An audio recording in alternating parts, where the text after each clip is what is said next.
नमस्कार मेरे प्यारे साथियों, कैसे हो आप सभी का career with Rakesh YouTube channel पर फिर से बहुत बहुत स्वागत है। और आज हम जो है 1 दिसंबर 2022 शिफ्ट 4 के क्वेश्चंस को एनालाइज करेंगे जो सीजीएल प्री के एग्ज़ाम में आए थे। ठीक है, चलिए क्लास शुरू करते हैं अपनी। देखिए मेरे भाई, वैल्यू पूछी हमसे 16 cos cube pi by 6 minus 12 cos pi by 6। मेरे भाई पहले तो इसका कंसेप्ट समझते हैं। एंगल जो है, एंगल को हम दो तरीके से देखते हैं, दो तरीके से लिखते हैं, या तो रेडियन में या फिर होता है डिग्री में, या फिर डिग्री में। डिग्री में 180 डिग्री जो है वो पाई रेडियंस के बराबर होता है, और रेडियन को डिनोट करने के लिए पाई के ऊपर एक छोटा सा सी का साइन होता है। ठीक है, तो पाई रेडियन का मतलब क्या होता है? 180 डिग्री। अब आ जाते हैं क्वेश्चन पर। हमें जो है यहाँ पर पाई बाय 6 दिया हुआ है, यानी 180 बाई 6 यानी कितना हो जाएगा? 30 डिग्री। ठीक है, 180 बटे में 6 कितना हो जाएगा मेरे भाई? 30 डिग्री हो जाएगा। तो 16 कोस पाई बाय 3 यानी कोस पाई बाय 6 यानी कोस 30 डिग्री कितना होता है? √3/2। और √3/2 की पावर 3 करेंगे तो कितना हो जाएगा? 3√3 डिवाइडेड बाय 8 माइनस में 12। कोस 30 डिग्री कितना होता है हमारा? √3/2 होता है। भाई 2 से गया 1 और ये कितने पर गया? 6 पर। ऐसे ही अगर मैं 4 से काटता हूँ तो 4 से ये गया 2 पर, नहीं सीधा 8 से कट जाएगा। 8 से गया 1 और 16 कितने पर गया? 2 पर। 3 दूनी 6 यानी 6√3 माइनस में 6√3 किसके बराबर हो गया? 0 के बराबर। आंसर क्या बना इसका? 0। ठीक है, चलिए अगला क्वेश्चन देखते हैं। मेरे भाई क्या कहा है? दो सर्कल है जिनका रेडियस कितना है? 8 सेंटीमीटर, और ये एक दूसरे के केंद्र से होकर गुजरते हैं। तो जो उभयनिष्ठ जीवा है उसकी लंबाई मुझे बतानी है, क्या होगी? मेरे भाई देखो जरा, ये मैंने एक सर्कल बनाया। ठीक है, इसका केंद्र मैंने मान लिया O1। ठीक है, और ये क्या हो गया? इस सर्कल का रेडियस। ऐसे ही इस केंद्र से पहले वृत्त के केंद्र से पास होते हुए दूसरा वृत्त जा रहा है, जिसकी जो त्रिज्या है वो भी कितनी है? 8 सेंटीमीटर की। तो मेरे भाई कुछ इस तरीके से दूसरा सर्कल जा रहा होगा।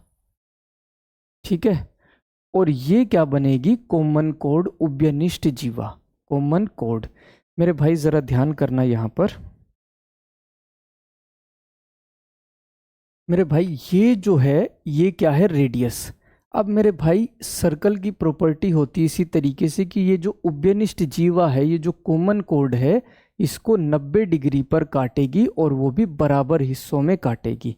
यानी मेरे भाई ये अगर दूसरे सर्कल का केंद्र है, दूसरे सर्कल का सेंटर है O2, और इस पॉइंट को मैं मान लेता हूँ P, तो PO1 भी 4 हो गया, PO2 भी कितना हो गया? 4 हो गया।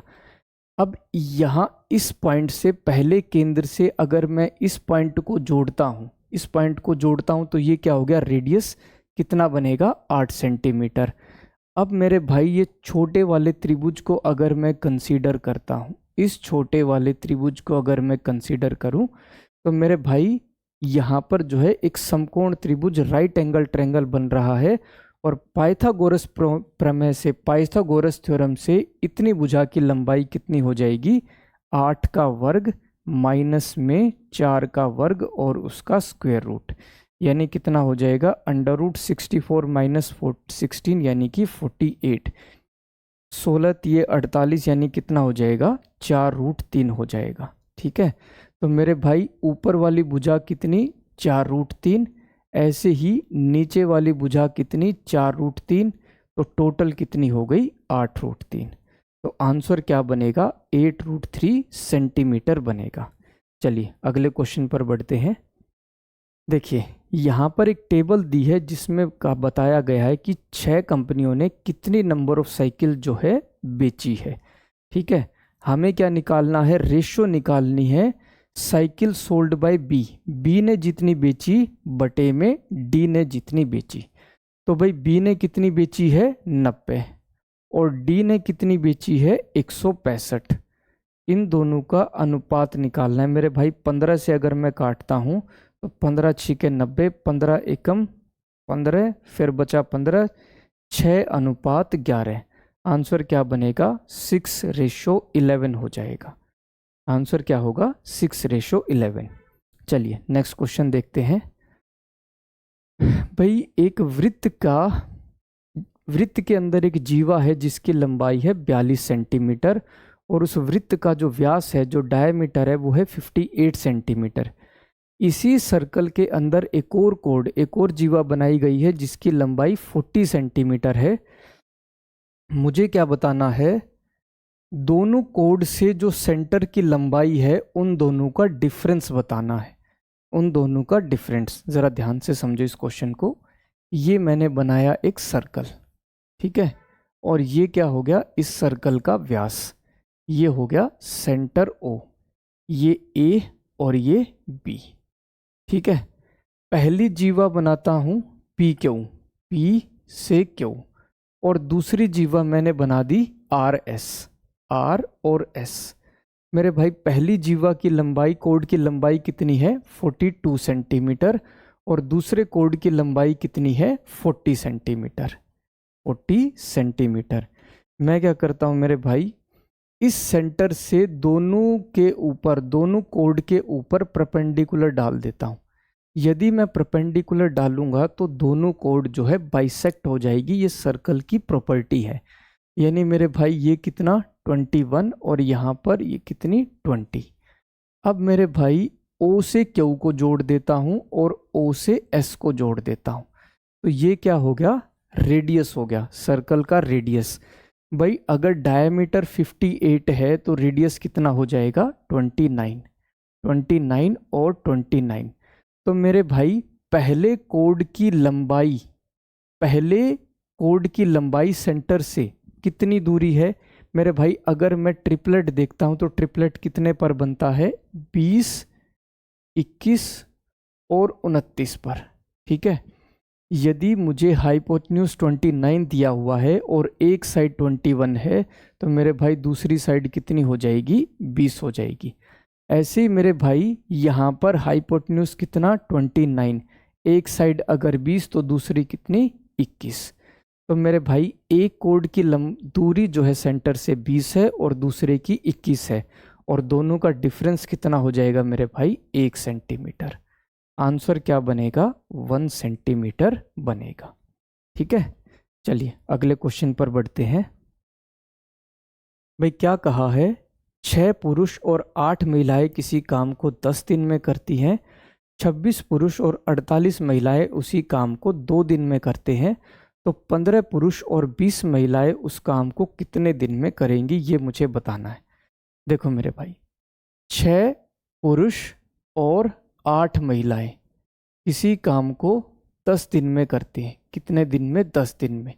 ऐसे ही मेरे भाई 26 पुरुष और 48 महिलाएं उसी काम को कितने दिन में करते हैं 2 दिन में करते हैं।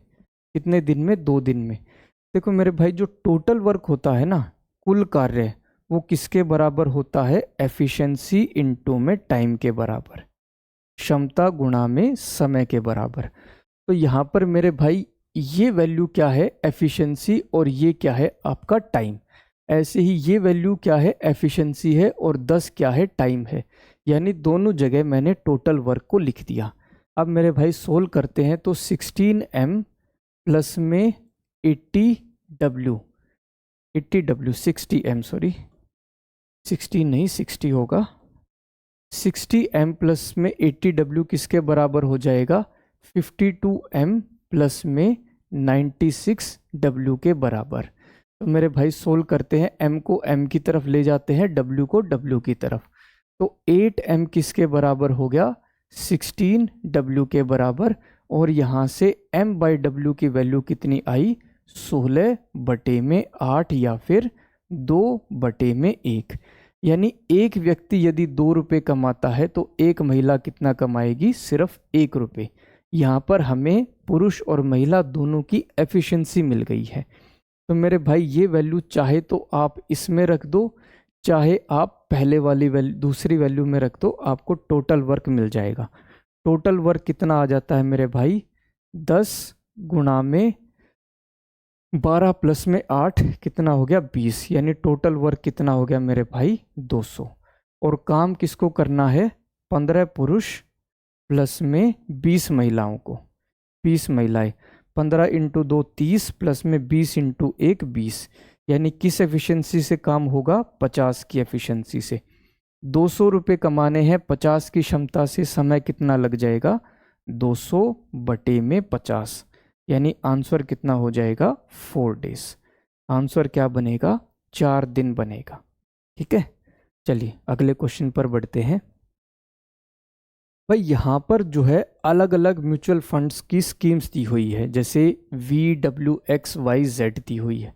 ठीक है, और अलग अलग उनके मंथ्स का जो है उनका सब्सक्रिप्शन रेट दिया हुआ है।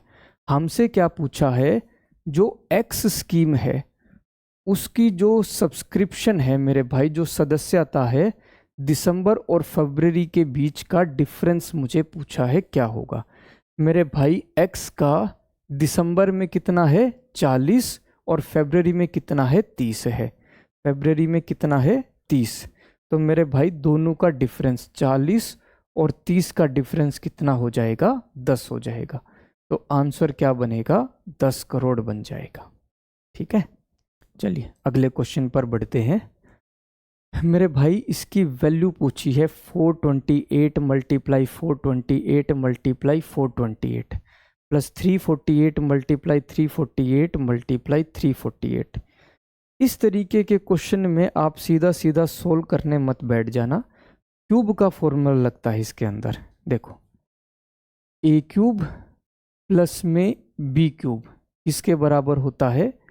A plus B, A square minus A B plus में बी स्क्वेयर के बराबर होता है। तो मेरे भाई यहाँ से a प्लस बी की वैल्यू कितनी आ जाएगी? ए क्यूब प्लस में B cube divided by a square minus A B plus में बी स्क्वेयर के बराबर। ये वैल्यू बनती है a प्लस बी की। अब आ जाते हैं क्वेश्चन पर। यदि मैं 428 को a मान लेता हूँ और 348 को b मान लेता हूँ, तो मुझे वैल्यू क्या दी है? ए क्यूब प्लस में B cube divided by a square minus A B plus में बी स्क्वेयर। इसकी वैल्यू मुझे पूछी है और ये वैल्यू किसके बराबर होती है? a प्लस बी के बराबर। यानी आंसर क्या बनेगा? 428 प्लस में 348। 8 और 8 16, ऊपर हासिल 1, 3 और 4 7, 3 और 4 7, 776 मेरा आंसर। आंसर क्या बनेगा? 776 बनेगा। अब चलते हैं अगले क्वेश्चन पर। देखो मेरे भाई, 5 अंकों की संख्या है 750 PQ, जो कि 3 7 और 11 तीनों से विभाजित होती है। तो P प्लस में 2Q की वैल्यू पूछी है क्या होगी। मेरे भाई 3 से भी भाग हो रही है, 7 से भी और 11 से भी, और ये तीनों की तीनों संख्याएं जो है इनका HCF 1 होगा, महत्तम समानुपात 1 बनेगा। तीनों की तीनों जो है को प्राइम संख्याएं हैं आपस में। ठीक है, तो मेरे भाई 3 से भी डिविजिबल है, 7 से भी और 11 से, यानी तीनों के जो है LCM से डिविजिबल होगी। 7 ये 21, 21 इंटू 11 यानी कि 231। 231 से वो संख्या पूर्णतः विभाजित होगी। ठीक है, 750 PQ किससे पूर्णतः विभाजित होगी? 231 से पूर्णतः विभाजित होगी। अब छोटा सा एक कंसेप्ट समझो। यदि मैं 12 को 5 से भाग करता हूं तो शेषफल कितना आता है? 2 आता है। मैं क्या करता हूं, ये जो भाग था 12 से भाग किया, 12 को भाग किया था, तो 12 में से शेषफल हटा देता हूं तो संख्या क्या बनेगी? 10। अब अगर 10 को मैं 5 से भाग करता हूं तो शेषफल कितना आ जाता है? 0। शेषफल कितना? 0। अब इसी कंसेप्ट को हम क्वेश्चन में देखेंगे। मेरे भाई 750 750 पी क्यू को मैं 99 मान लेता हूँ। पी की वैल्यू भी 9 और क्यू की वैल्यू भी 9 मान लेता हूँ। अब यदि मैं इसको 231 से भाग करूँ, 231 से भाग करूँ, 231 को 3 से करते हैं, 3 9 और 6, कितना बच गया? 10 में से 3 गए 7, 74, 5, ऊपर से आया 9। अब करते हैं 2 से, 2 6 और 4, 9 में से 2 गए 7, 7 में से 6 गया 1, 5 में से 4 गया 1, ऊपर से आया 9। ठीक है। अब करते मेरे भाई 5 से, 5 एकम 5, 5 दिए 15, ऊपर हासिल 1, 5 दूनी 10 और 11, 9 में से 5 गए 4, 7 में से 5 गए 2, शेषफल कितना बना मेरे भाई? 24 बना। यानी मेरे भाई 750 99 में से यदि मैं 24 माइनस कर दूं तो मेरे भाई मुझे एक ऐसी संख्या मिल जाएगी जो कि 231 से पूर्णतः विभाजित है, पूरी विभाजित है। तो मेरे भाई संख्या क्या बनेगी? 750, 9 में से 4 गए 5, 9 में से 2 गए 7। ठीक है, 75075। तो P की वैल्यू 7 और Q की वैल्यू कितनी? 5 बन गई। तो मेरे भाई P प्लस में 2Q की वैल्यू पूछी है, 7 प्लस में 10 कितना हो जाएगा? 17। आंसर क्या बनेगा? 17 बनेगा। चलिए अब चलते हैं अगले क्वेश्चन पर। भाई राजू, रवि और अशोक तीनों इलेक्शन में खड़े हुए। जितने भी वोट पड़े थे उनमें से 5% वोट जो है अवैध घोषित हो गए। राजू को कुल वोट के 30% मिले, रवि को कुल वोट के 32% मिले, और जो विजेता है, जो जीता है, उनमें से उसको सबसे कम मिले जिसे वोट, उससे 5136 ज़्यादा वोट मिले हैं। तो टोटल नंबर ऑफ वोट बताने हैं कितने हो गए। देखो मेरे भाई, मान लेता हूं टोटल वोट कितने थे? 100 थे। अब कौन कौन है भाई? राजू है, रवि है, और तीसरा कौन है? अशोक। तीसरा कौन है? अशोक। अब भाई 100 में से 5% वोट तो अवैध घोषित हो गए, यानी कि 100 में से अगर मैं 5 कम कर दूं तो 95 वोट से ही पता लगेगा कि भाई कौन जीता है और कौन हारा है। भाई राजू को कितने वोट मिले हैं?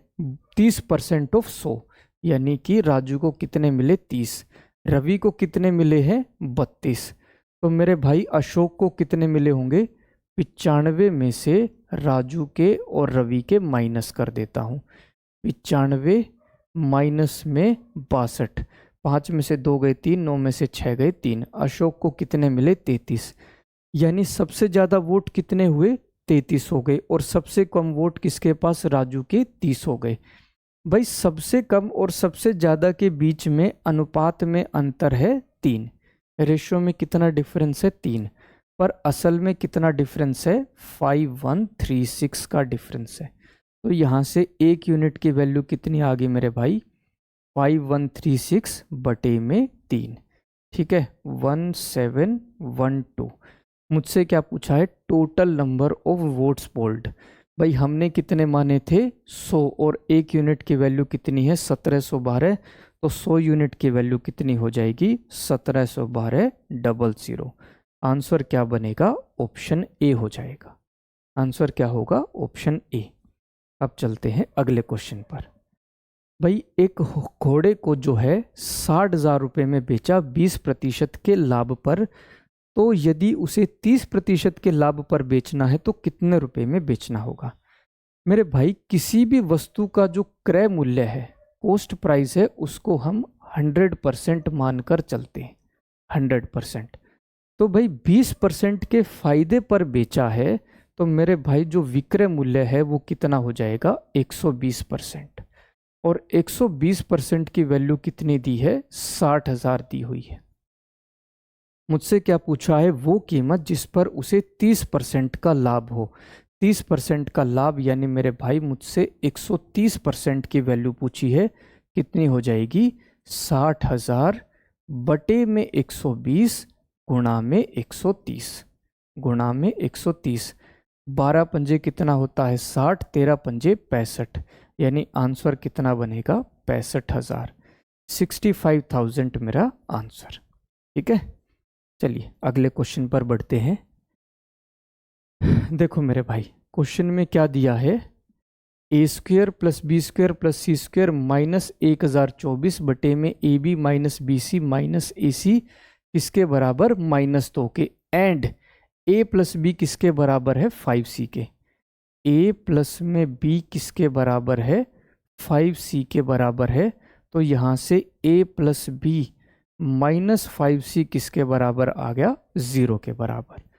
दूसरी वैल्यू अगर मैं पहले को खोलता हूँ तो a स्क्वेयर प्लस में बी स्क्वेयर प्लस में सी स्क्वेयर -1024 किसके बराबर हो जाएगा -2ab प्लस में 2bc प्लस में 2ac के बराबर। यानी मेरे भाई ए स्क्वेयर प्लस में बी स्क्वेयर प्लस में C square plus 2ab minus 2bc minus 2ac किसके बराबर हो गया 1024 के बराबर। और मेरे भाई यहाँ पर देखो 2ab प्लस में है, यानी ab प्लस में होगा bb प्लस में होगा, यानी मेरे भाई c की वजह से जो है माइनस आ रहा है, यानी ये फॉर्मूला किसका है a प्लस बी माइनस सी के होल स्क्वायर का फॉर्मूला है, जो कि किसके बराबर 32 के वर्ग के बराबर। 1024 किसके बराबर होता है 32 के स्क्वायर के बराबर। तो मेरे भाई यहाँ से a प्लस में b माइनस सी की वैल्यू कितनी आ गई 32। देखो a प्लस में b माइनस सी की वैल्यू कितनी आ गई 32 आ गई। मेरे भाई पहले में से दूसरे को माइनस कर देते हैं, तो माइनस से ये हो जाएगा प्लस और ये कितना हो जाएगा माइनस। -5c प्लस में c कितना हो जाएगा -4c किसके बराबर -32 के बराबर। माइनस से माइनस कट गया, c की वैल्यू कितनी 32 बटे में 4, यानी कितना हो जाएगा 8। आंसर क्या बनेगा 8 बनेगा। अब भाई इस क्वेश्चन में जो चीज़ समझने की थी वो ये था कि भाई ये फॉर्मूला किसका बन रहा था, a plus B minus C का होल स्क्वायर किसके बराबर होता है a square plus B square plus C square plus 2ab minus 2bc minus 2ac के बराबर होता है। चलिए अगले क्वेश्चन पर बढ़ते हैं। देखो मेरे भाई, एक पूरा पाई चार्ट हमें दिया हुआ है, 6 फैक्ट्रीज है और उनकी टोटल प्रोडक्शन दी हुई है ABCDEF। ठीक है, P1 का मतलब क्या है मेरे भाई ACDF की एवरेज औसत प्रोडक्शन, और P2 का मतलब क्या है B और E के प्रोडक्शन का डिफरेंस। ठीक है, मुझे P1 प्लस में P2 की वैल्यू पूछी है क्या होगी। देखो मेरे भाई A कितना है 37 है, ठीक है, C की वैल्यू कितनी है 20 है, D की वैल्यू कितनी है 4 है, और E की वैल्यू कितनी है 16। मेरे भाई सभी को टोटल करूंगा, 7 और 4 11, 11 और 6 कितना हो जाएगा मेरे भाई 11 और 6 17, ऊपर हासिल 1, 4 और 2 6 और 1 7, 77। मेरे भाई 77 डिवाइडेड बाय 4, एवरेज कितना हो जाएगा 77 बटे में 4, 37 20 4 और 16। ठीक है, 6 और 4 10 और 7 17, ऊपर हासिल 1, 4 5 6 7, 77 बाई 4, 77 बाई 4 मेरे भाई ऊपर लिखेंगे। एवरेज कितना हो जाएगा 77 बाई 4। बी और ई में डिफरेंस, भाई बी कितना है 13 और ई कितना है 16, दोनों के बीच का अंतर कितना हो जाएगा 3%। यदि अब मैं दोनों को ऐड करता हूं मेरे भाई, तो 77 बटे में 4 प्लस में 3 किसके बराबर हो जाएगा 77 प्लस में 12 बटे में 4, 7 और 2 9, 7 और 1 8, 89 बाई 4, 89 बाई 4%, 89 बाई 4%। और मेरे भाई 89 बाई 4 किसका 22,000 का, किसका मेरे भाई 22,000 का। तो मेरे भाई 89 बाय 4, परसेंट का मतलब 1/100, और टोटल प्रोडक्शन कितनी है 22,000। मेरे भाई बस अब इसको सोल्व कर लेते हैं। मेरे भाई 2 0 से 2 0 कट गई, 4 से गया 1 और ये कितने पर जाएगा 55 पर। तो मेरे भाई 89 को किससे मल्टीप्लाई करना है 55 से। एक ही लाइन में इसको मल्टीप्लाई करेंगे। 9 पंजे कितना होता है 45, 4 मैंने लिखा हासिल, 4 हो गया हासिल। 8 पंजे 40, 5 निमे 45, 40 और 45 कितना 85, 5 लिखा 8 हासिल। 8 पंजे 40, 40 और 8 कितना 48, यानी 4855 आंसर। आंसर क्या हो जाएगा 4855 हो जाएगा। चलिए अब चलते हैं अगले क्वेश्चन पर। अच्छा ये तो सेम है मेरे भाई, हिंदी में दिया हुआ है। देखो P प्लस क्यू की वैल्यू कितनी है 6 और P क्यू की वैल्यू कितनी है 4। मुझसे P क्यूब प्लस में Q क्यूब की वैल्यू पूछी है, क्या होगी। मेरे भाई ऐसे क्वेश्चन में हम अक्सर क्या करते हैं, जैसे P प्लस क्यू कितना दिया हुआ है 6 और P इंटू क्यू की वैल्यू कितनी दी है 4। तो मेरे भाई इस तरीके के क्वेश्चन में हम अक्सर क्या करते हैं, एक वैल्यू सोच लेते हैं P और क्यू की, जिससे मेरे भाई हम दोनों की दोनों वैल्यूज़ को देख सकें। मतलब P की एक वैल्यू ऐसी मान लेते हैं और Q की ऐसी वैल्यू, जिससे P प्लस क्यू कितना बने 6 और P क्यू कितना बने 4। पर ऐसी वैल्यूज़ डायरेक्टली नहीं बन रही है, डायरेक्टली जो है ऐसी वैल्यूज़ नहीं बन रही। तो मेरे भाई क्यूब के फॉर्मूले से इसको सोल्व करेंगे। देखो P प्लस में क्यू का होल क्यूब किसके बराबर होगा, P क्यूब प्लस में Q क्यूब प्लस में 3P क्यू, P प्लस में Q, P प्लस में Q। ठीक है, P प्लस Q 6 का क्यूब कितना हो जाता है 216, प्लस में P की पावर 3 प्लस में Q की पावर 3 प्लस में 3PQ कितना दिया है 4 और P प्लस Q कितना दिया हुआ है 6।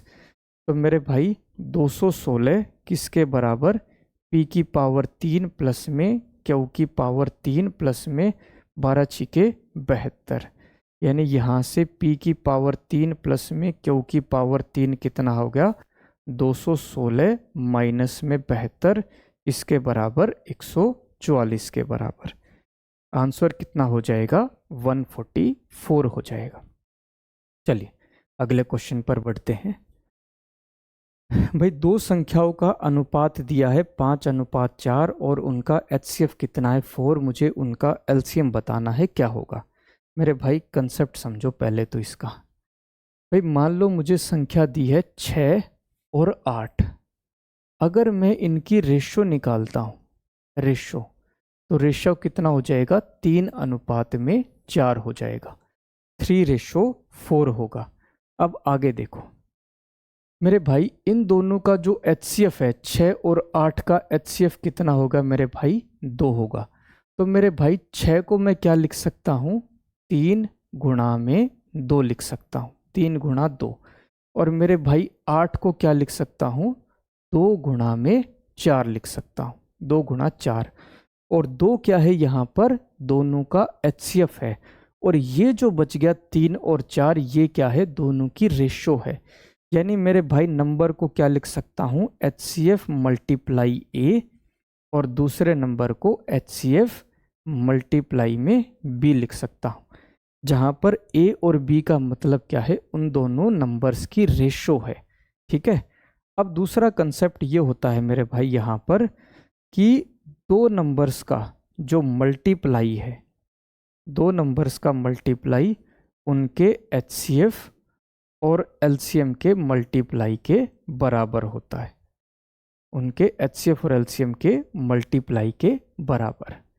ठीक है, तो मेरे भाई पहले नंबर को क्या लिख सकता हूँ HCF मल्टीप्लाई में A, दूसरे नंबर को HCF मल्टीप्लाई में B, किसके बराबर HCF मल्टीप्लाई में LCM के बराबर। तो HCF से HCF कट गया, यानी LCM किसके बराबर आ गया मेरे भाई HCF मल्टीप्लाई में A मल्टीप्लाई में B के बराबर। सीधा इस फॉर्मूले को नोट कर लेना। अब आ जाते हैं क्वेश्चन पर। एलसीएम मुझसे पूछा है, एचसीएफ कितना है 4, पहला रेशो कितना है 5 और दूसरा रेशो कितना है 4। 20 इंटू 4 कितना हो गया 80। आंसर क्या बनेगा 80। तो कंसेप्ट समझने के बाद जो पेपर में कैलकुलेशन है वो कितनी है, सिर्फ ये 5 इंटू 4 इंटू 4। ठीक है, चलिए अगले क्वेश्चन पर बढ़ते हैं। देखो, कोस ए की वैल्यू दी है 9 और 41, कोटेंजेंट ए की वैल्यू पूछी है। मेरे भाई 9 और 41 पे ट्रिपलेट क्या होता है, 9, 40 और 41। ये ट्रिपलेट बनता है 9, 40 और 41। अब मेरे भाई कोस ए किसके बराबर होता है, कोस का फॉर्मूला क्या होता है, बेस अपॉन में हाइपोटेन्यूज, आधार बटे में कर्ण, आधार बटे में कर्ण। और जो की वैल्यू हमें कितनी दी है 9 बटे में 41। यानी मेरे भाई अगर बेस 9 है तो कर्ण की वैल्यू कितनी है 41। बेस तो हो गया 9 और कर्ण की वैल्यू कितनी 41। तो मेरे भाई लंब या परपेंडिकुलर की वैल्यू कितनी हो गई 40 हो गई। मुझे कोटेंजेंट ए की वैल्यू पूछी है, क्या होगी मेरे भाई, कोटेंजेंट क्या होता है, बेस अपॉन में परपेंडिकुलर। बेस कितना 9, परपेंडिकुलर कितना 40। तो आंसर क्या बनेगा 9 बटे में 40। ऑप्शन ए मेरा आंसर। ठीक है, चलिए अगले क्वेश्चन पर बढ़ते हैं। भाई एक ट्रक जो है 36 लीटर में 492 किलोमीटर चलता है तो 33 लीटर में कितना चलेगा। मेरे भाई 36 लीटर में 492 चलता है तो 33 लीटर में कितना चलेगा। अरे इतना आसान क्वेश्चन, 492 डिवाइडेड बाय 36 मल्टीप्लाई में 33। ठीक है मेरे भाई, 3 से काटता हूँ, ये गया 12 पर, 3 से काटा ये कितने पर 11 पर। 12 12 चौके 48, 12 एकम 12, 41 इंटू 11 कितना हो जाएगा 451। आंसर क्या बनेगा 451 किलोमीटर हो जाएगा। चलिए अब चलते हैं अगले क्वेश्चन पर। मेरे भाई इस त्रिभुज में जो भुजा CD है वो BCA को बाइसेक्ट कर रही है, बराबर हिस्सों में काट रही है। आगे क्या लिखा है, CD जो है वो DA के बराबर है और एंगल BDC कितना है 76 डिग्री। तो CBD की वैल्यू पूछी है, क्या होगी। CBD की वैल्यू पूछी है, क्या होगी। देखो मेरे भाई, ये पॉइंट है A, ये पॉइंट है D, ये है B और ऊपर क्या है C। ठीक है, क्या कहा है क्वेश्चन में कि CD जो है BCA को काट रहा है, बाइसेक्ट कर रहा है, यानी ये एंगल अगर A है तो ये एंगल भी कितना हो गया A हो गया। आगे क्या कहा, CD DA के बराबर, CD जो है वो DA के बराबर। भाई दो भुजाएं, त्रिभुज की दो भुजाएं अगर बराबर है तो उनके विपरीत एंगल जो है, अपोजिट एंगल जो है वो भी इक्वल ही होते हैं। यानी मेरे भाई ये एंगल अगर A है तो ये एंगल भी कितना हो जाएगा A। अब BDC कितना दिया है मुझे 76, ये कितना है 76। अगर मैं एक्सटर्नल एंगल थ्योरम को देखूं, बाह्य कोण को अगर मैं देखता हूं तो मेरे भाई 76 डिग्री किसके बराबर होगा, A प्लस में A के बराबर। 76 डिग्री किसके बराबर, A प्लस में A, यानी 2A 76 डिग्री। तो A की वैल्यू कितनी हो जाएगी 76 बटे में 2, यानी कितनी हो जाएगी 38 डिग्री। यानी मेरे भाई ये एंगल कितना है 38 डिग्री। अब त्रिभुज जो है CBD को देखो, त्रिभुज CBD, इसमें एंगल B की वैल्यू मुझे निकालनी है। एंगल D कितना है 76 डिग्री और एंगल C कितना है मेरे भाई 38 डिग्री। तो B की वैल्यू कितनी हो जाएगी 180 डिग्री, माइनस में 76 डिग्री, माइनस में 38 डिग्री, यानी कि 180 माइनस में 8 और 6 14, ऊपर हासिल 1, 7 और 4 11। 180 में से 114 गई, कितना हो गया 66 डिग्री। आंसर क्या बनेगा 66 डिग्री बनेगा। ठीक है, चलिए अगले क्वेश्चन पर बढ़ते हैं। भाई एक डीलर ने एक कूलर खरीदा, ठीक है। कूलर की कीमत कितनी है 650 और उसको दो क्रमिक बट्टों के बाद, दो सक्सेसिव डिस्काउंट के बाद खरीदा। पहला डिस्काउंट 20% और दूसरा डिस्काउंट 10%, और उसके ऊपर 38 रुपये और लगाए उसको रिपेयर करने के लिए। उसके बाद जो है उसे 20% लाभ पर बेच दिया, तो उसका सेलिंग प्राइस पूछा है, विक्रय मूल्य पूछा है, क्या होगा। मेरे भाई जो अंकित मूल्य है वो कितना है 650। पहला डिस्काउंट कितने का है 20% का, यानी 20% का डिस्काउंट यानी 80 कीमत 80% पर मिला होगा। उसके बाद एक और डिस्काउंट 10% का, 10% का डिस्काउंट यानी कीमत कितनी 90% रह गई होगी। ठीक है मेरे भाई, सोल्व कर लेते हैं इसको। भाई 2 जीरो से 2 जीरो कट गई, इस एक जीरो से एक जीरो कट गया।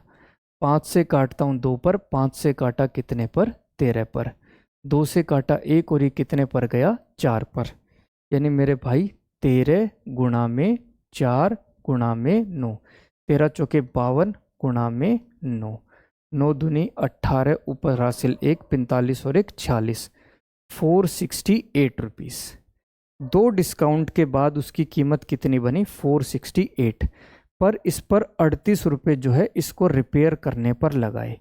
8 और 8 16, ऊपर हासिल 1 10, 506, कितना बना 506, यानी उस डीलर के लिए उस कूलर की कीमत कितनी बनी 506। अब इस 506 रुपये वाले कूलर को उसने 20% लाभ पर बेचा, 20% लाभ पर, और मुझे सेलिंग प्राइस पूछा है, यानी इसकी कीमत का कितना निकाल दूंगा 120%। 120%। अगर प्रॉफिट पूछा होता मुझसे सिर्फ, तो मैं सिर्फ 20% की वैल्यू निकालता। तो मेरे भाई 120 बटे में 100 यानी कि 6 बटे में 5, 36 और 30, 30 36 बटे में 5, 5 6 30 0 7, 607.2 मेरा आंसर। आंसर क्या बनेगा 607.2 हो जाएगा। चलिए अगले क्वेश्चन पर बढ़ते हैं। देखो भाई 7 कंपनियां हैं और टोटल सेल उन्होंने कितनी की है 2880। ठीक है, मुझसे क्या पूछा है जी और एच की जो औसत सेल है वो डी और आई की औसत सेल से कितनी ज्यादा है, कितनी ज्यादा है। भाई जी की कितनी है 13 और एच की कितनी है 73, 13 और 73 कितना हो गया 86। एवरेज दो कंपनियों का है, यानी 86 को किससे भाग करेंगे 2 से, कितना हो जाएगा 43 डिग्री। ठीक है, ऐसे ही डी और आई, डी कितना है मेरे भाई 17 डिग्री और आई कितना है 53, 17 और 53 कितना हो जाएगा मेरे भाई 70, 70 बटे में 2 यानी कितना हो जाएगा 35 डिग्री। भाई दोनों का अंतर कितना 8 डिग्री, कितना अंतर हुआ 8 डिग्री का। भाई डिफरेंस 8 डिग्री, और मुझसे क्या पूछा है कितना ज़्यादा है डी और आई के एवरेज से कितना ज़्यादा है। भाई डी और आई का एवरेज कितना है मेरे भाई 35, यानी 8 बटे में 35 प्रतिशत निकालने के लिए गुणा में 100। मेरे भाई 5 से काटता हूँ तो ये गया 7 पर, 5 से काटा तो ये गया 20 पर, यानी कि 160 बटे में 7, 7 दूनी 14, 20 7 दूनी 14, 22.86%, लगभग 22.86% मेरा आंसर आ गया। ठीक है, चलिए अगले क्वेश्चन पर बढ़ते हैं। सेम क्वेश्चन है भाई हिंदी में। देखो एक घन का किनारा क्या होगा यदि उसका आयतन जो है 3 घन के आयतन के बराबर है, जिनका एज, जिनका किनारा 6 सेंटीमीटर 8 सेंटीमीटर और 10 सेंटीमीटर है। भाई अगर एज 6 है तो वॉल्यूम कितनी हो जाएगी 216, अगर एज 8 है तो वॉल्यूम कितनी हो जाएगी 512, और अगर एज जो है 10 सेंटीमीटर है तो वॉल्यूम कितनी हो जाएगी 1000। भाई सभी को अगर मैं ऐड करता हूँ 6 और 2 8, 2 7 1, 1728, और 1728 किसके बराबर होता है 12 की पावर 3 के बराबर। मेरे भाई घन की जो वॉल्यूम है, जो आयतन है, वो किसके बराबर होता है? उसका किनारा, उसके जो लंबाई है उसके घन के बराबर होती है, क्यूब के बराबर होती है। यानी जो सबसे बड़ा जो क्यूब है उसकी एज अगर मैं ए मान लेता हूँ तो उसकी वॉल्यूम कितनी हो जाएगी? ए की पावर 3, जो कि किसके बराबर है? 12 की पावर 3 के बराबर। तो ए की वैल्यू कितनी हो गई यहाँ से? 12। आंसर क्या बनेगा? 12 सेंटीमीटर बनेगा। चलिए अगला क्वेश्चन देखते हैं। भाई राम जो है अपने सामान्य गति से 60% पर चलता है और इस वजह से 36 मिनट लेट पहुंचता है। तो भाई उसकी सामान्य समय क्या था ये मुझे बताना है। ठीक है मेरे भाई, यहाँ पर एक छोटा सा कंसेप्ट आता है कि जो समय होता है ना, समय वो स्पीड के, चाल के व्यतक्रमानुपाती या फिर इनवर्सली प्रोपोर्शनल होता है। मतलब स्पीड हम जितनी ज़्यादा बढ़ाएंगे समय हमें उतना ही कम लगेगा, स्पीड हम जितनी कम करेंगे टाइम हमें उतना ही ज़्यादा लगेगा। अब आ जाते हैं क्वेश्चन पर। मेरे भाई ये ओरिजिनल और ये क्या है? चेंज वाली। तो मेरे भाई स्पीड जो है, चाल जो है, वो ओरिजिनल से 60% पर ही चलता है। ओरिजिनल अगर मैं 100% मान लूँ तो चेंज कितनी हो गई? 60%। अनुपात में अगर मैं देखूं तो कितना? 5:3। तो मेरे भाई टाइम का, समय का जो अनुपात है वो कितना हो जाएगा? 3:5 हो जाएगा। यानी ओरिजिनल टाइम यदि 3 यूनिट था तो बाद में उसे कितना टाइम लग रहा है? 5 यूनिट टाइम लग रहा है। तो मेरे भाई कितना लेट हो रहा है रेशो में? रेशो में 2 यूनिट लेट हो रहा है, पर असल में कितना लेट होता है? 36 मिनट। तो 2 को कितने से गुणा करूं कि 36 बन जाए? किससे गुणा करेंगे? 18 से। तो मेरे भाई ओरिजिनल टाइम निकालना था, 3 को भी 18 से कर देता हूं, यानी ओरिजिनल टाइम उसका कितना होगा? 54 मिनट। आंसर क्या बनेगा? 54 हो जाएगा। अब चलते हैं अगले क्वेश्चन पर। मेरे भाई टेंजेंट स्क्वायर थीटा किसके बराबर? 1 - a² के बराबर। मुझे secant theta plus tangent cube theta cosecant theta की वैल्यू निकालनी है, क्या होगी? मेरे भाई सिर्फ टेंजेंट और सीकेंड दिया होता तो हम कहीं ना कहीं एक ही प्रॉपर्टी पर, कि secant square theta minus tangent square theta किसके बराबर होता है? 1 के बराबर। तो उस ट्रिक से हम करने की कोशिश करते, पर यहाँ पर हमें जो है कोसिकेंड थीटा भी दे दिया। तो इस क्वेश्चन को आसान करने के लिए या कैलकुलेशन को, कि भाई हमें किस डायरेक्शन में चलना है, उसके लिए हम क्या करते हैं, पूरे को ही हम साइन और कोस में बदल लेते हैं, साइन और कोस में। तो देखो मेरे भाई, सीकेंट टेंजेंट स्क्वायर थीटा को मैं क्या लिख सकता हूँ? सीकेंट स्क्वायर थीटा माइनस में 1, इसके बराबर 1 - a² के बराबर। तो यहाँ से सीकेंट स्क्वायर थीटा किसके बराबर हो गया? 2 माइनस में a² के बराबर। यानी 1/cos² थीटा किसके बराबर हो गया? 2 - a² के बराबर। ये वैल्यू जो है मुझे दी हुई है। ठीक है, अब वैल्यू मुझे किसकी निकालनी है? सीकेंड थीटा, यानी कि 1/cos थीटा, प्लस में टेंजेंट क्यूब थीटा का मतलब sine cube theta divided by cos cube theta, और कोसिकेंड थीटा का मतलब 1/sin थीटा। मेरे भाई साइन थीटा से ये पावर कट जाएगी, कितना हो जाएगा? 2 हो जाएगा। एलसीएम ले लेता हूं मैं, कोस की पावर 3 थीटा, तो ऊपर क्या बन जाएगा? कोस स्क्वायर थीटा प्लस में साइन स्क्वायर थीटा, यानी किसके बराबर? 1/cos³ theta, 1/cos³ theta. भाई मुझे 1/cos² थीटा की वैल्यू तो पता है, और मुझे 1/cos³ थीटा की वैल्यू निकालनी है, क्या होगी? मेरे भाई मैं क्या करता हूँ, वैल्यू निकालने के लिए इसका जो है पहले अंडर रूट कर देता हूँ, 1/2 कर देता हूँ दोनों तरफ। अगर मैं 1/2 करूँगा तो वैल्यू क्या बनेगी? 1/cos थीटा किसके बराबर? 2 - a² की पावर 1/2 के बराबर। अब मैं क्या करता हूं मेरे भाई,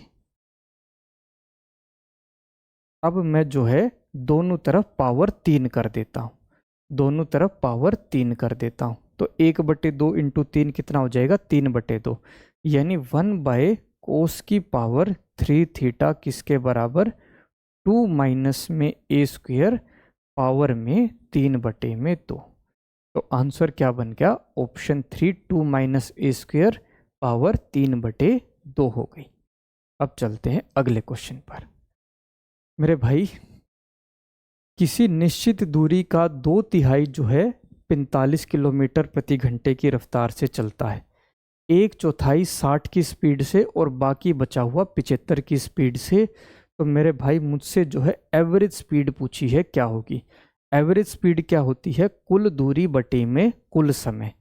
मेरे भाई एक ऐसी दूरी जो कि 45 60 और 75 तीनों से लगभग भाग हो जाए, तो कुल दूरी मैं कितनी मान लेता हूं, 900 मान ली। कितनी मान ली, 900। तो कुल दूरी बटे में कुल समय।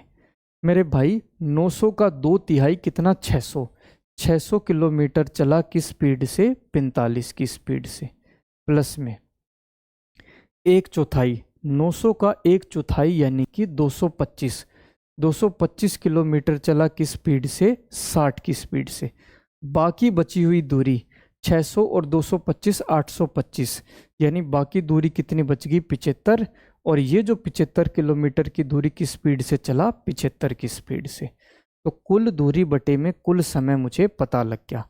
अब देखो मेरे भाई 900 बटे में सिर्फ और सिर्फ हमें कैलकुलेशन करनी है। अब सिर्फ और सिर्फ कैलकुलेशन। भाई 15 से काटता हूँ, 15 40, 15 तिये 45, तो 40 बटे में 3, प्लस में 15 से काटता हूँ 15 और ये कितने पर गया, 4 पर, यानी कि 15 बटे में 4 प्लस में 1। एलसीएम कितना ले लेता हूँ, 12। तो 900 बटे में एलसीएम अगर 12 ले लेता हूँ तो 160 प्लस में 15 तिये 45 प्लस में 12, और एलसीएम आ जाएगा ऊपर। 160 प्लस में 45 205 और 12 217। 900 गुणा में 12 बटे में 217। सोल्व करने पर मेरे भाई आंसर आता है 49.77 किलोमीटर पर आवर।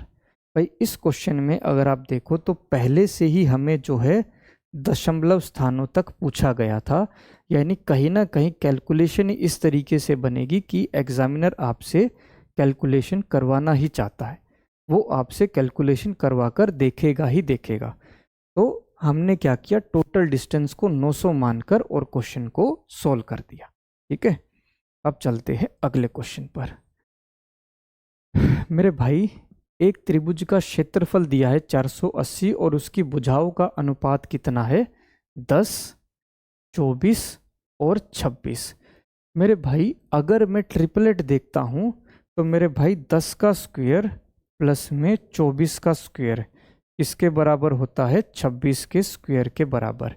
यानी ये जो भुजाएं है ये समकोण त्रिभुज की भुजाएं दी हुई है, राइट एंगल ट्रायंगल की। ठीक है, तो मेरे भाई पहली भुजा में 10a मान लेता हूँ, दूसरी भुजा 24b। तो मेरे भाई विकर्ण की लंबाई कितनी हो जाएगी, 26a। कर्ण की लंबाई कितनी, 26a हो जाएगी। अब समकोण त्रिभुज का जो क्षेत्रफल है वो किसके बराबर होता है, हाफ ऑफ परपेंडिकुलर इनटू में बेस, लंब गुणा में आधार का आधा। तो मेरे भाई हाफ ऑफ 10a गुणा में 24a किसके बराबर हो जाएगा, 480 के बराबर। 2 से गया 1 कितने पर गया, 12 पर। 120 a स्क्वायर किसके बराबर, 480 के बराबर। तो यहाँ से a स्क्वायर की वैल्यू कितनी, 480 बटे में 120 यानी कि 4, और a की वैल्यू कितनी हो गई, 2 हो गई। और मुझे इस त्रिभुज का परिमाप निकालना है। 10 गुणा 2 कितना, 20, 24 दूनी 48 और 26 दूनी कितना, 52। 20 48 और 52 कितना हो जाएगा मेरे भाई, 120 सेंटीमीटर। यानी इस त्रिभुज का परिमाप कितना बनेगा, 120 सेंटीमीटर बनेगा। चलिए अगला क्वेश्चन देखें। मेरे भाई दामिनी ने एक आइटम खरीदा जिसकी कीमत कितनी है 7500 रुपये, और 3500 रुपये डाउन पेमेंट दे दी, और बाकी जो अमाउंट बचा उसको 9% ब्याज पर लिया, 4 महीने बाद जो है सारी की सारी कीमत चुका दी। तो ये बताना है 4 महीने बाद उसने इंटरेस्ट कितना पे किया था, और सिंपल इंटरेस्ट का क्वेश्चन है। तो मेरे भाई सिंपल इंटरेस्ट किसके बराबर होता है, मूलधन गुणा में ब्याज की दर प्रतिशत गुणा में समय बटे में 100। भाई 7500 में से 3500 रुपये तो पे कर दिए पहले ही, यानी कि ब्याज किस पर लगेगा, बाकी बची हुई कीमत 4000 पर। किस रेट पर, 9% पर। कितने समय के लिए, 4 महीने, यानी कि 4/12 वर्ष, गुणा में कितना 100। भाई 2 0 से 2 0 कट गई, 4 से गया 1 और ये कितने पर गया 3 पर, 3 से गया 1 और ये कितने पर गया 3 पर। 40 × 3 यानी कितना हो जाएगा 120, यानी मेरे भाई कितना ब्याज दिया, 120 रुपये ब्याज दिया। ये हो गया मेरे भाई 1 दिसंबर 2022 शिफ्ट 4 का पूरा solution with explanation. Comment section में ज़रूर बताना कि कोई क्वेश्चन अगर आपको समझ में ना आया हो या कोई दिक्कत हो, ठीक है। कुछ ही समय में फिर एक और वीडियो लेकर आगे के जो हमारे प्रीवियस ईयर है उनको हम सॉल्व करेंगे, ठीक है। ठीक है मेरे भाई, आगे मिलते हैं। जय हिंद।